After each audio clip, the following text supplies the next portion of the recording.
All right, welcome to Those Guys Sports Podcast, where Troy is still holding out for some D1 eligibility. Troy, will you please tell our guests about the exciting interview we have in store today? Chris, I'll take D1, D2 eligibility. So I still got a good year in me still. But yeah, before I introduce Coach Facio here, first of all, Chris, I'm glad to be back. I apologize. I know we have been a little inconsistent these last couple of weeks. I have been struck with COVID, strep, and some other viruses going around. So man, I'm just glad to be able to be healthy. And yeah, so if you guys hear crying in the background, my kids, they've been battling stuff too. So man, I'm glad to be back at it. So guys, tonight we have a special guest with us. He's another young head coach from the Borderland area. He's had an incredible career at Gadsden High School. Coach Facio has completely turned around a struggling program and has turned them into New Mexico 5A powerhouse. Also, his name has been thrown around in the coaching carousel in southern New Mexico. Coach, thank you for joining us. Hey guys, thanks for having me. I think this is a cool platform you guys have put together. There's a lot of talent in our area, and you guys are showcasing that on a monthly, weekly basis. I'm just really excited to have some conversation with both of you. Yeah, no, absolutely. That's kind of Awesome, one thing awesome. that why we kind of started this podcast. Obviously we like to talk about college football during college football season, and we like to talk about the smaller schools that don't really get a lot of love, right? But Chris and I, we've always kind of gone back and forth on the small schools. We've always kind of had a good time with that. And obviously, NMSU fans and following up with them throughout the season. So yeah, no, once again, we're happy to have you on the show, and we're happy you're able to kind of just tell us your insight and your journey and get to share your story because, it's truly incredible. You brought up a good point that, your area has a lot of good talent. And, I know from my era, whenever, we used to play Gadsden and all that, obviously there wasn't a lot of winning happening around that time, right? But man, they always had some solid players. I remember three that stood out to me. You might know them. So Tony Ortega, Brandon Castaneda, and Sammy Venezuela, all those guys, man, legit linemen. So I remember they were doing double duty in the trenches on the offensive line and defensive line. So man, I'm glad that we're able to actually highlight that stuff on this show. Coach, can you actually give us a little bit about your background, like what high school you went to and like what sports you played? Yeah, I graduated from Gadsden. Growing up, baseball was a sport that we played. It's what we grew up playing. Little leagues type stuff. Played little soccer and t-ball, baseball. Did that all through my elementary years, and then when I got to high school, shifted more toward football and track. So that was kind of where I laid my egg. And what I enjoyed doing. So, but a lot of sports. Family around here is very sports oriented. It's what we did. It's what we do. I'm still involved in it. It consumes us on a yearly basis. You're NFL fans, college football fans, pro sports fans, the Olympics, right? We just anything that you can watch where people are competing. We're gonna watch it as a family in our household. So it's no surprise that I end up being a coach for a living. Coach, real quick, what is your favorite Olympic sport to watch right now in the Winter Olympics? It was the hockey. The hockey was the one that got me, the men and women's hockey. But then that curling, I had no idea what was going on, first of all. And then I couldn't know how I didn't know about that when I was younger. Maybe I could be in the Olympics right now, right? Doing that. that was some fun stuff. Summer Olympics is, I think, where we kind of see a little more of the traditional types things, but it was fun to watch with no football. Yeah. Yeah. You mentioned curling. It's funny because I was at a restaurant the other day, saw it on TV, and like we were just all fascinated by it. Like you said, we had no clue what's going on, but it's just entertaining. But yeah, no, that's awesome that you guys keep up with, everything that's happening. I know Anthony is a very tight knit community. I know everyone is pretty big on sports down there. What year did you graduate high school in? I graduated in 08. Oh wait, okay. So yeah, my brother, he graduated in 07. He played baseball in that area. Well, I mean, he played baseball for Las Cruces High, but I remember us making a lot of trips to Gadsden and playing some ball out there. So no, that's cool. I didn't know you played baseball. So what is your true love between baseball and football? Oh, it's football. No, that's Football. that football is once you got a little taste of that, You knew that's what it was going to be. But baseball still holds my heart too. Yeah. One as good as a baseball player as I was a football player, believe it or not. Gotcha. You can hit somebody, baseball hits you. So I don't really know. Um, but it's just I kind of knew when my career was going to be done that coaching was going to be something I wanted to dive into. And when I was in high school, at the very tail end of it all, I would tell people that I was going to be a coach, and they believed me. And here we are, so many years later, and they're like, "Well, yeah, you are exactly what you said you were going to do." So, didn't think I Yeah. could do it back at Gadsden High, to be quite honest with you, but it worked out for me and the people around me. So hopefully we can continue doing it. Yeah, exactly. No, being able to go back to your alma mater, be able to become the head coach, somewhere that you grew up playing. So I can only imagine the feeling that comes with that. But was there ever like a point like where you might have had an opportunity in college to maybe expand on your athletic career at all? Like, was there ever an opportunity to maybe go play football for a small university like New Mexico Highlands or somewhere like that, or where was that ever a point like like a point of interest for you at all? I mean, of course, I think for everybody, there's hopes and dreams. Eastern had a little bit of interest, and I looked into that. And when you realize the size and speed and strength of some of those dudes, I was nowhere near any of that. And so it was time Yeah. to say, all right, the cleats are going up and the whistle's getting picked up, and we'll go from there. And I had some great coaches. There was a little bit of a carousel going on when I played. There was a transition. Aaron Ocampo, I mean, not Aaron Ocampo. Damian Ocampo was the head coach my freshman and sophomore year, and then Jeff Johnson came in. And he was the head coach during my junior and senior year.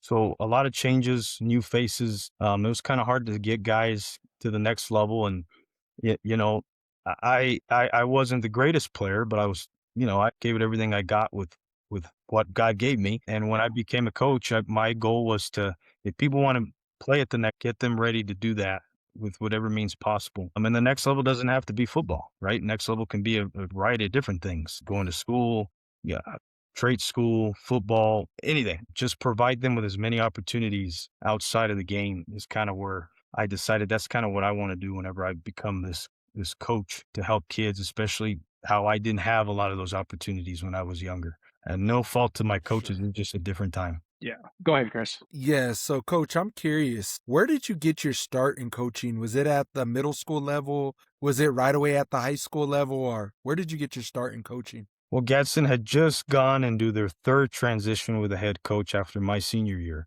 And we hired a guy by the name of Jim Height, who was coming from Mayfield. He was their offensive line coach. And Coach Height and I sat down, and he said, I hear you want to be a coach and you want to learn the ins and outs. I'll see you in the summer, and we'll go from there. And I was young, 18, 19. I kind of didn't really know what I was getting myself into. But when he called me up and said, we're having a coaches meeting, I went over to the facility and I met with the other coaches, and the career started right then and there for me. And I haven't looked back since. It's been 19 plus years since that day.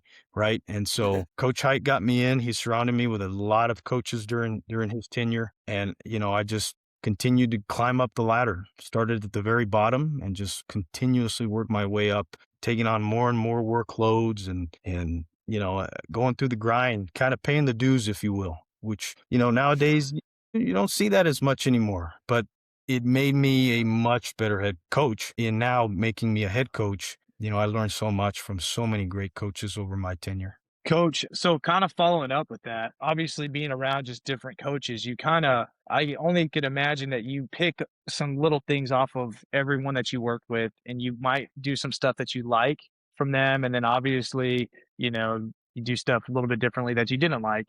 But as far as like your football IQ, would you say, like, I know one of my weaknesses, like in high school and stuff like that, I didn't have, and no one really teaches you this growing up, but like, the X's and O's side of it, like you have your basic plays, but you don't really understand the why things are happening, right? So like, why are you picking up, the defensive end here, or like whatever the case may be. So where do you think that your football IQ really developed?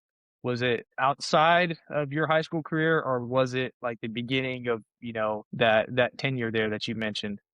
Oh, it was definitely outside of my high school career. That's kind of when you knew that the playing career was over because you just didn't match that with the quality of play and intelligence that came with playing at the next level. Um, there was so much growth and development through coaching that I learned the game in a much bigger picture point of view. When I played, it was just go hit the guy with the ball, right? Yeah. There Yeah. wasn't a lot of technique. There wasn't a lot of anything. It was just play harder than the guy in front of you, and Yeah. once again, no fault to my coaches. It was just a different time transitioning. Coaches the head coach my senior year had no help, right? There was like maybe 4 coaches, 5 coaches during that time. I have 12, you Yeah. can't, the coach before that, Coach Ocampo, before Coach Johnson, it was the same thing, right? And you're going up against the Mayfields and the Cruces at that time, Alamogordo was a power. They were in the state championship one of those years. So there was no time to catch your breath. So there wasn't a lot of development in a techniques sense, but we played hard. It wasn't complicated. The game ain't complicated, but we No.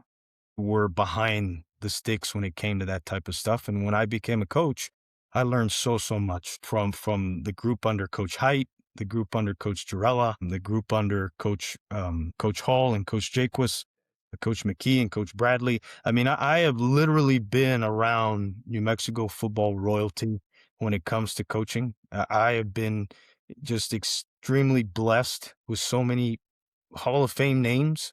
And I have never, ever taken that for granted. I mean, I took those guys like a sponge. And you know what? You had 60, 70-year-old men that took in a 18, 19-year-old and treated him like I was an equal. I never felt like I was the young buck in the room. I mean, they threw a responsibility on my plate.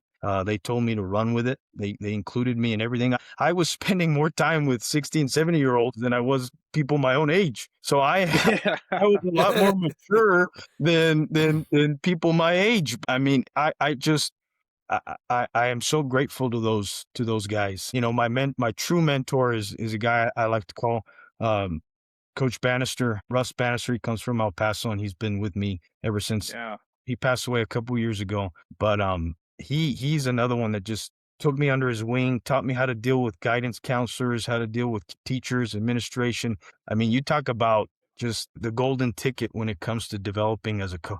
So I take a little piece of all those guys and I carry their legacy a little bit with me to grow mine, but also keep theirs alive because, I feel like I owe them that. Russ Bannister, he was a long-term head coach there, wasn't he? At Gadsden? No, he was our offensive line coach, but he's been all over Okay. Paso. Okay.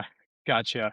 Yeah, I'm just trying to remember the head coach that was there whenever back in like 2012, whenever I was He coached going Coach through. Bannister coached Tony and Brandon and Sam.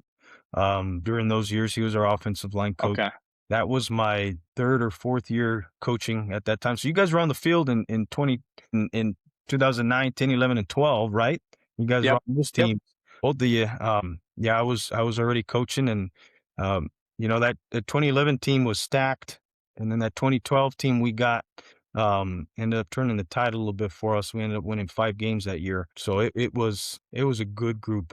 Good group. Yeah, I mean, for me, I think I get to this point, like, I mean, I graduated from Las Cruces High. I love the Bulldogs. I will always be a Bulldog.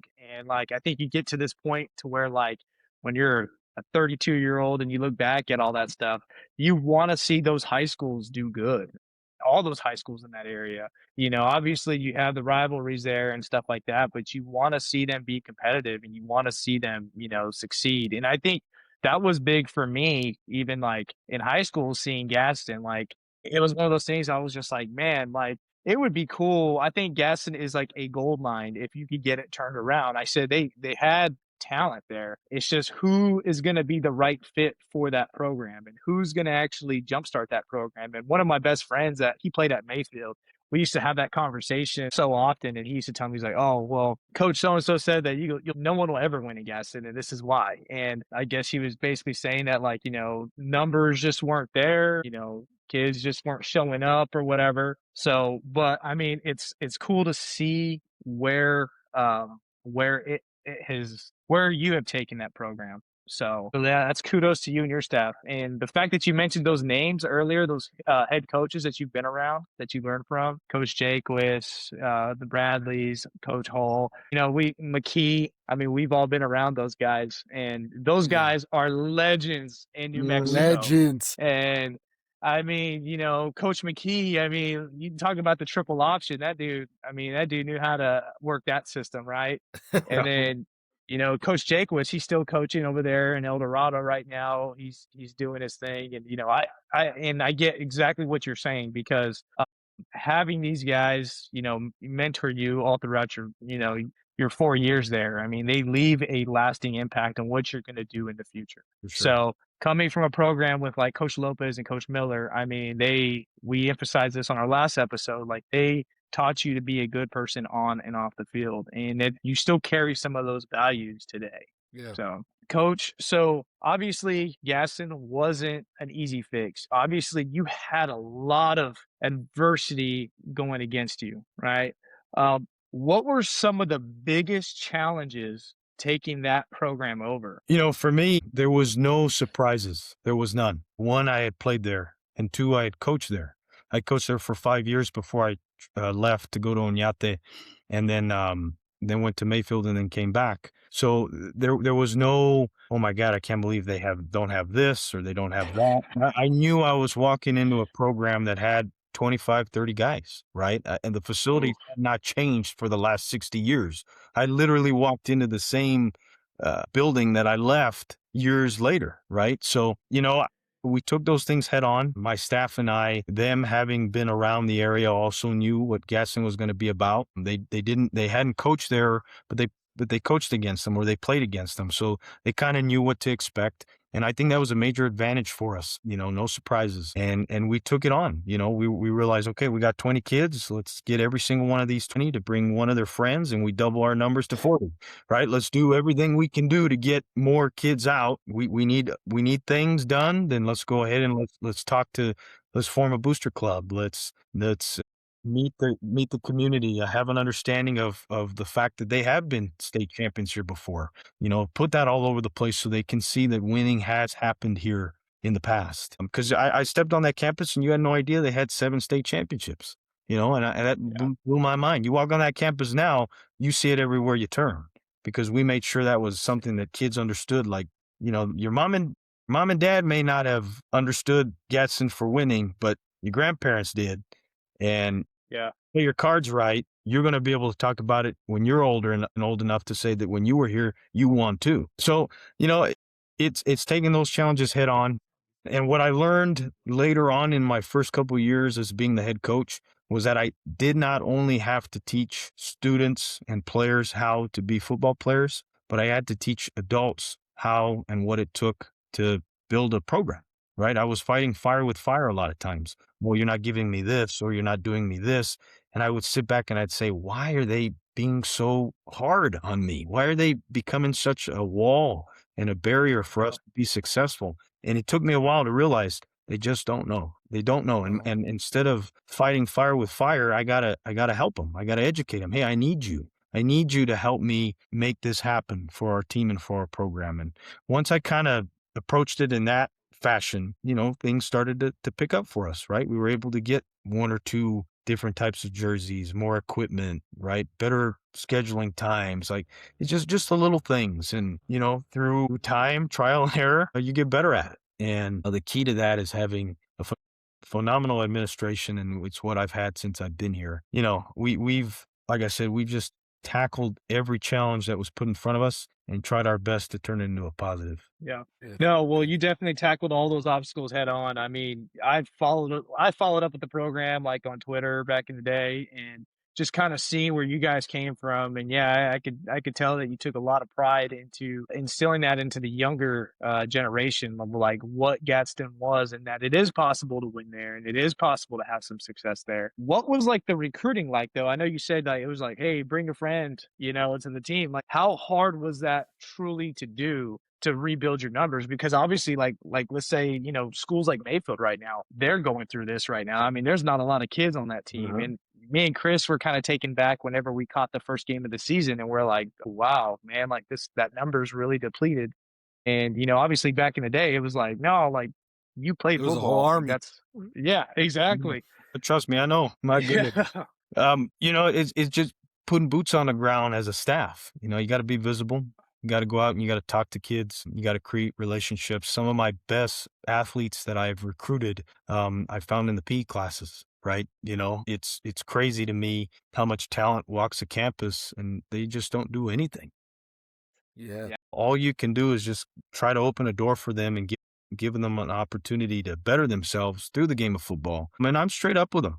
I tell them baseball, basketball, those sports are kind of hard to just pick up and play. You kind of had to have been doing them for a couple years to be really good and excel at them. Football is unique to where you really don't have to have a whole lot of background in it to play it and to excel Yeah. at it, because we Yeah. can develop you into whatever it is that you need to be, right? Dribbling a ball, shooting a ball, throwing and catching and batting, those things require, you should be doing those quite often if you're going to do them straight into high school. Football's a unique one where we can put you just about anywhere. We can find a spot for you in all three phases of the game. So, I use that as a tool. And then we're very multi-sport at our campus. So, That's big. our kids play all the major sports, basketball, baseball, they wrestle, they run track.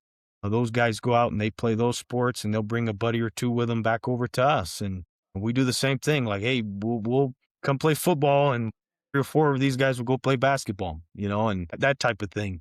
So, you got to find new ways to get creative with that. And part of that is that that my colleagues are all on the same page too, right? That's important. And my other sport head coaches are phenomenal and they work well with me and my program. And I like to share the wealth as well to help them out. So, you just have to really put yourself out there. They're not going to come to you.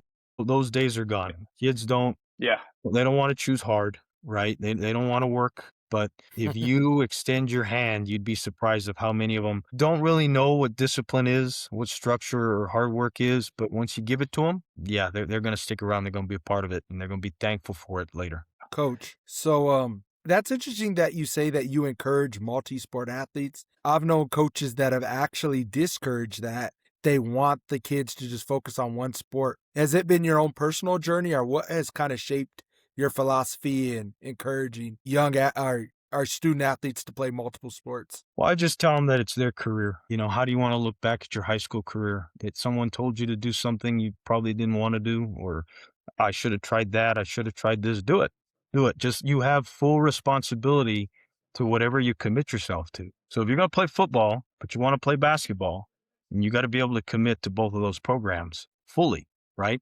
How can I still be a contributor to football year round, and how can I do that for basketball? That might look different for everybody, right? But you got to find a way to make that happen for yourself. I will never discourage a kid to do something. If they want to do it, I just tell them by all means, but you got to figure out how to make it work for all parties, right? Like you can't just disappear from me and come back in the summer and say, well, I'm here to play football. I mean, there's things that you got to do to get ready for the summer ball type of thing. And so it's just having open communication, and there is a way to make it work. And I always try to make it work for kids, and my colleagues do the same thing. But once again, it's their career. I don't play through them. My career is over. My job is to, like I said at the very beginning, provide them with as many opportunities as possible, right? If you want to play college football, we're going to try like hell to get you somewhere to play college football if you do all the right things. If you want to play college basketball, I may not coach basketball, but I'll help you in any way I can do that as well. Open as many doors as you can and have as much fun as you can. At the end of the day, this is still a sport. So you got to enjoy it. You got to have some fun with it. And if that's playing all 3, 2, 1, you do what you got to do. Just be 100% toward all of it. Yeah, no, good. definitely. That's awesome. Speaking of like getting your players to the next level, you've had a couple recently, right? We have. We've had a few the last 3 to 4 years. Highland, Western, those types of schools. This year we got a couple of wrestlers that might take a bite at a place or two. But we've had some talent, and I know one of them's out there at Highland at the moment. Our tailback from a couple years ago. Yeah. I'm excited to see him kind of take the next step in his career. So we've had a few, and I mean, it just testament to my staff and the teams that we've had to see our kids go to the next level. Yeah, no, New Mexico Highlands, they've been actually cleaning house with, recruiting lately in New Mexico. So, I mean, it's good to see that program step up to the plate because whenever, a couple years ago, it was Eastern New Mexico that was doing it, and then Western was very selective with who they got. But no, it's cool to see like those in-state schools kind of, step up and start giving all these other kids a look. And they have all done a really good job of recruiting our area. Coach Kill's staff prior to him leaving was always on our campus. Coach Eck has met with us as a coaches association multiple times. And of course, all those other little schools have been around. So my hat's off to those places for doing their homework on some New Mexico talent, because there's plenty. 2 of them played, or 6 of them played in the Super Bowl this year. So it's Yeah, possible. yeah, no, definitely. So you actually got to hang out and talk with Coach Eck, right? Yeah, he met us when he came on board. He met with all our coaches. We had a good little conversation about the direction of his program and what he plans to bring to the table, how he's going to recruit and provide for New Mexico and do all those things. So meeting him that first time, there was no surprises why they've had the success Yeah, that they've had. But it did remind me a lot of Coach Kill when we met with him and his staff for the first time. It felt so similar, with just inviting you in, not feeling like I'm the college coach and you're the high school coach and we're here and you're yeah, very, very transparent in everything. And they've all been really good of bringing you in and allowing you to be a part of their program. Coach Sanchez as well. I know I didn't mention him earlier, but his staff has been phenomenal too. We go out to their spring practices and he treats us like we're everyday coaches on his staff yeah. of the practice field, and he'll run over to where me and my staff are, and he'll put his arm around us and talk our head off for a while before getting back to practice. So he's been real good for our staff and for our kids also. I'll tell you what, between Coach Sanchez and Jason Egg, I mean, those are probably two of my favorite college football coaches right now. I mean, those guys, they handle themselves the right way. Chris knows this. I've been talking about Coach Egg forever. But yeah, I mean, those guys, they know how to run a program the right way. And yeah, I've had the opportunity to meet Coach Tony Sanchez, and man, he's phenomenal. I mean, you talk about just welcoming and just an awesome guy, right guy for the program.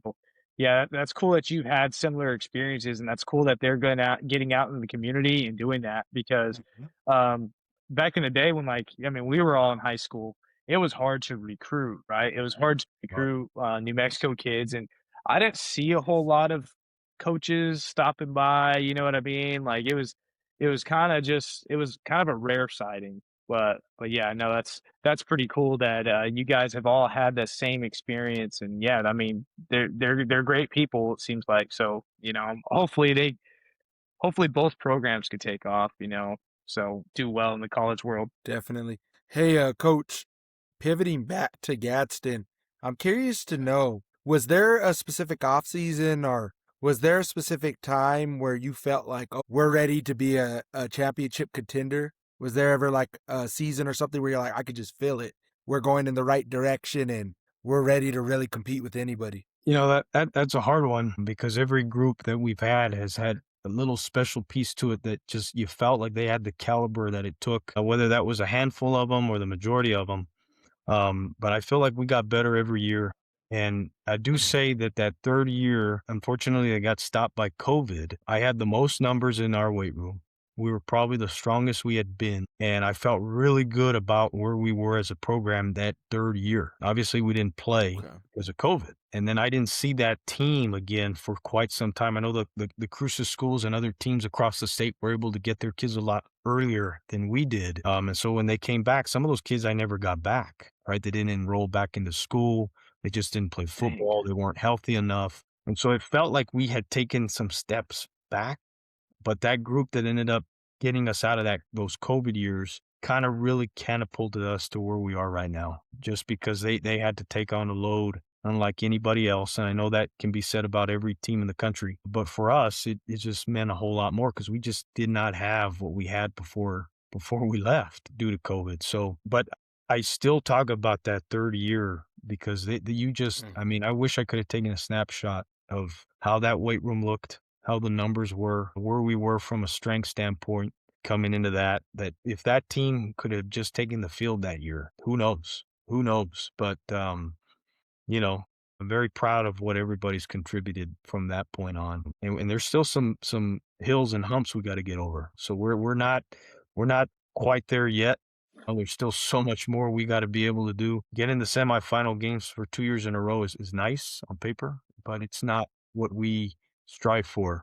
We got to get over that hump and get us to a state championship and win one. I think that will cement every bit of legacy for myself, for my staff, for our community, for our school, for our kids. That's the part that would be huge for us. And we're touching the tip of the iceberg when it comes to that. And, I'm eager and ready to get rolling with this next group to see if we can get over that hump. Exactly. Coach, I'm just curious also, how does leadership look in your locker room? How do you intentionally develop leaders from the time they step foot in your program as young freshmen to when they're leaving after their final game? And as you talked about, going into making those decisions on what they want to do as adults. Well, my staff, who is really the backbone of all the successes that we've had, I could talk about those guys till I'm blue in the face, and hopefully maybe you guys can have an assistant coach podcast one day, and then those guys will come in here and they'll talk their heads off. We definitely got to bring on Jeremy Gonzalez. I mean, come on. Oh, now. of course. Yeah, the legend Jeremy Gonzalez. You can bring on Coach Jeremy for sure. But those guys have really led the way in a sense of, because we got to remember these kids are 14, 15, 16, 17 years old, right? They don't know how to lead. They don't know math. Right. So what makes me expect they know how to lead? So we lead by example early on. And then there's a point where that can't be the case, right? They have to be able to lead themselves. And so we start to develop a little bit of a leadership committee and council and to grow and develop those guys. Coach Gonzalez, my defensive coordinator, brought in a program a couple years back during really that second and third year prior to COVID and then coming out of COVID, where we taught them how to be a leader. And we're actually diving back into that a little bit with this next group of kids, because that cycle has shifted, right? These seniors that graduated had that type of teaching and leading, and now we got to do it all over again. So it starts off with us guiding them through that, and then guys developing into those leader roles and really taking on the team in the locker room. And we kind of see that develop over the course of the off season, into the season, and toward the late tail of the season into the postseason. I mean, I've seen a lot of growth and development from a lot of guys that you look back at them in February, you wouldn't believe that those guys would be the leaders that they were down in November, December. It's just a constant development in that area that my coaches do a great job of, our seniors do a great job of, and then the lower classes just kind of follow along with that. And we've had some young guys step in those leadership roles too, right? I got a couple of seniors right now that kind of had that leadership role when they were freshmen, sophomores, believe it or not. They were on the field. So you kind of had to develop that pretty quick. So, Coach, another question. So like you said, each team is unique. Every year, is it the same message, or does it change depending on if it's a senior dominant group compared to a really young group? How do you kind of navigate what you're working with and kind of the dynamics of each year? The message every year is to win a state championship. I said that back in 2018. I had some coaches that laughed at that, right? They're not a part of the program anymore, obviously, right? Yeah. Yeah. You don't believe in that. If that's not what you strive for, if that's not what you're going to work every day to get, then you're in the wrong business. Now, I understand there's a lot of different things we got to accomplish before we get to that point, but the blue trophy is what we chase. And I don't care if I've got 105 guys or 80 guys or 30 guys. Every single one of those guys are going to have the same goal, is to get to a state championship and win a state championship. And we can accomplish so much just to get to that point. Throughout the course of a season, off season, it's always to chase it. And we were talking about that back in 2018. I mentioned that I showed them the blue trophy. A lot of those kids had no idea what that looked like. I said, "You guys ready to chase the blue trophy?" And they're looking at me like, I have no idea what the hell. I'm like, well, this place has 7 of them. So let's go get those out of the basement somewhere. Let's put them out for free. And that's what we're chasing. That's what we're chasing. So we can put a ring on our finger and cement ourselves in history forever. So that does not change. Maybe the approach of how we get to that point based on the type of kid or system we're maybe implementing, that might change a little bit, but the goal is always to win it all. Heck yeah. No, so coach, I mean, obviously you're a young coach. So when I saw you like take the head coaching job, I was just trying to do my research and stuff because I don't know, I just geek out to stuff like that, right? But I was like, dang, this guy's young. So how old were you when you actually took over the head coaching role at Gas? I was 27. Yeah. Oh, wow. Now that is awesome to get an opportunity at that age and to have the success that you've had, because that just means that you're going to have a long career. Now, with you being so young, like what was your approach in connecting with like your players? Because obviously, I'm a recruiter for my job, and obviously, like recruiting these college kids are a little bit easier for me just because I'm, a little bit younger. I could connect to them a little bit better. But I mean, has that had an impact with your students? I mean, I don't know if I can really answer that with full clarity, right? You'd kind of have to ask them about that. I think maybe I'm not young anymore, but my youth then maybe did kind of help them come out and say, yeah, this guy's not much older than me, so let's see what this is all about. It's not the same old guy coming in.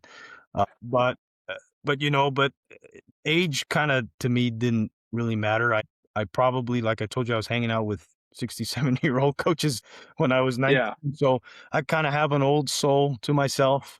My DC says I'm a grumpy old man. He calls me grandpa. So I don't know. I'm right there with you. I'm right there I with don't know you. how the kids see me when it comes to that.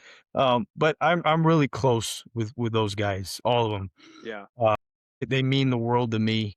And as I'm sure your head coaches feel the same way about you guys. It's just a connection with a player and a coach. And when I was a position coach, I mean, I still try to reach out and keep tabs on all those guys too, right? Anybody that crossed my path as a coach, I feel like I got to be there for them till the very end, until I draw my last breath. Now, hopefully I can do that for all those guys. But I think just how I treat them, how I talk to them, how I approach them every day from a leisure's perspective or a working perspective, all that kind of matters and helps us build what we've built at this point when it comes to relationships with our coaches and our players. They mean the world to me. I think that's why I still do it too.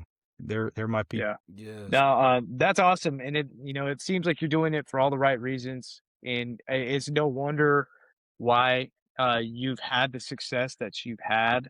But with that being said, I mean, the community seems to have really like rallied behind you guys. It seems like, I mean, is there just like a different spark going around Anthony now? Kind of just everyone is excited for Panther football now? I mean, it was like waking up a sleeping giant. There's been so much support. The community has been awesome. A lot of this, my grandfather was a 3-time state champ. He's 90 years old. He's still around. He's Wow. actually a lot brighter than I am. If I put him on, you'd probably be like, there's no way this guy's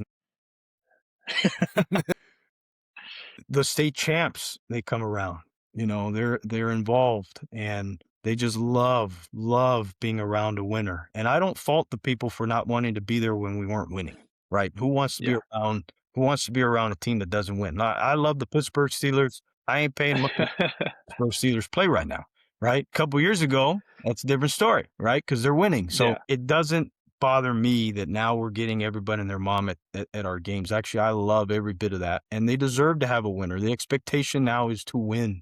People are not just satisfied with winning a couple games. They want you to win the whole thing. So the pressure on for us, that semifinal playoff game that we had a packed house on both sides. I mean, the stadium was literally rocking to where our campus had to put in a work order to get the bleachers adjusted because there's just too many people sitting in them. It wasn't safe. I mean, when's the last time that's happened? So Yeah. it's amazing to see the number of people that have rallied behind our program and our boys because they've always been there. They were just waiting for the right group of people and the right time to showcase their support, and they've been great. The community has been phenomenal. It's the closest thing to you see in a movie.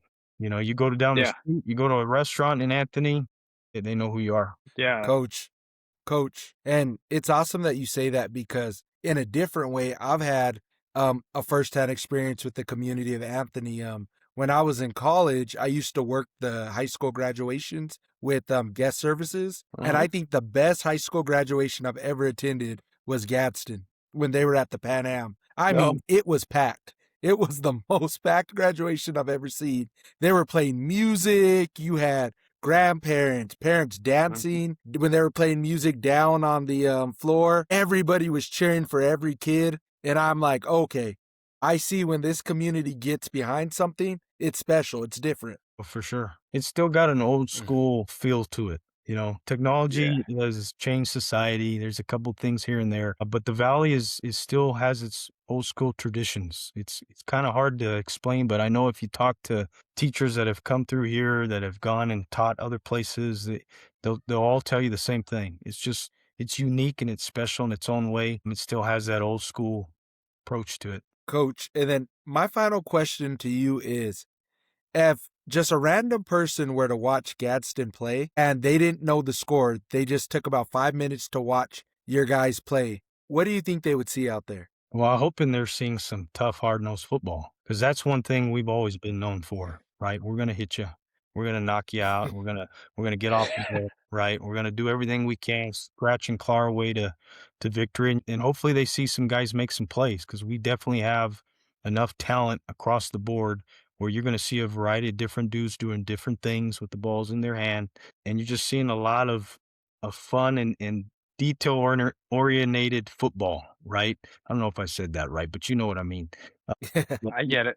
I get it. You're seeing disciplined, hard-nosed football and having a lot of fun doing it. Hopefully that's what you see when you turn the tape on. Yeah. Yeah.